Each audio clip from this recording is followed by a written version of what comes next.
Senator Ketron, you answer this first, please. Tennessee has been fighting revenue shortfalls for several years. Under what circumstances would you raise state taxes? If you would not raise taxes, what specific cuts would you make to balance the state budget? 2 years ago, we were flush with cash. Over the last 2 years, when the economy started tanking, is when we started seeing our revenue decline. Folks, we've got to retool and rethink the way that we operate state government today. Unlike any other time in the history of our state, we've got to start thinking out of the box of how we retool and rethink. If it means downsizing government, department by department, that's what has to happen. I'll give you a classic example of a bill that I carried 2 years ago. This bill combined the Ethics Commission and the Election Registry Commission. Why have two directors of both when we can combine them into one space using one copy machine, using the same electricity in one office, because they mirror most of what each one of them do. When we put that together, they estimated it would save $300,000. Just last month, the Government Operations Committee came back and revealed that it saved $610,000. That's a net. That's a net to the $28 billion budget that we have. But it starts somewhere, and it starts by reducing the size of government. Thank you. Would you repeat the question, please? Tennessee has been fighting revenue shortfalls for several years. Under what circumstances would you raise state taxes? If you would not raise taxes, what specific cuts would you make to balance the state budget? Well, first of all, no. I think there's enough waste and corruption in government right now where we can find the money that we need. Secondly, I believe that we go line by line, department by department, to find where waste is happening.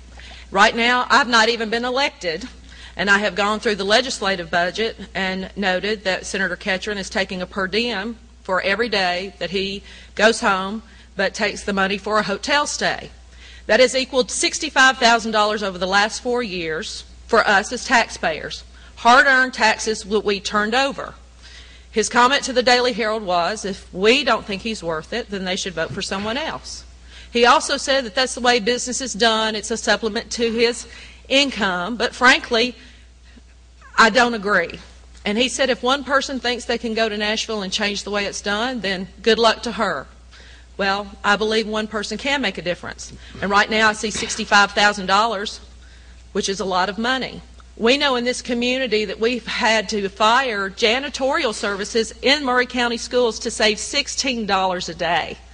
Now, this is not for if Mr. Ketron needs hotel stays and he needs to stay overnight, then please take them.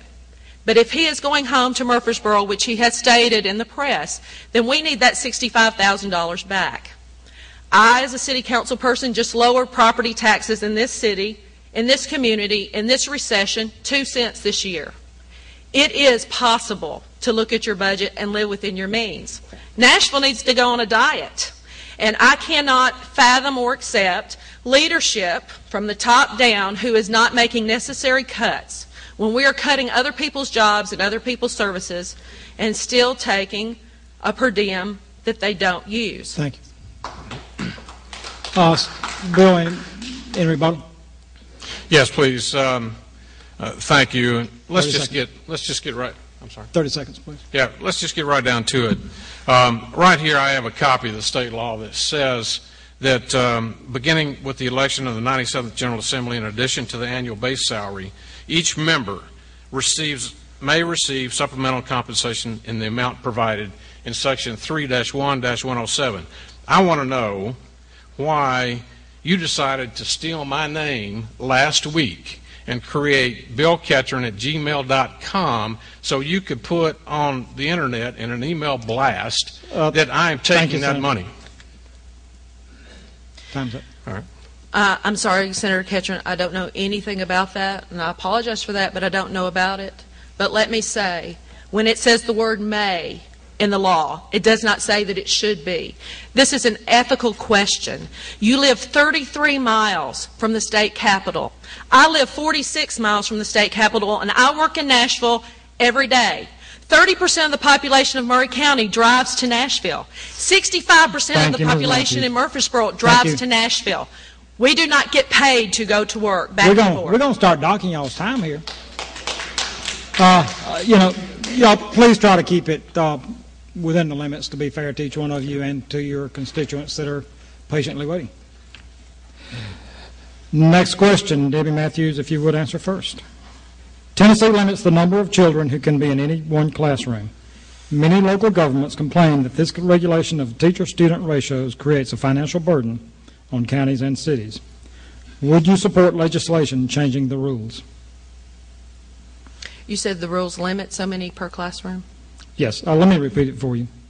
Tennessee limits the number of children who can be in any one classroom.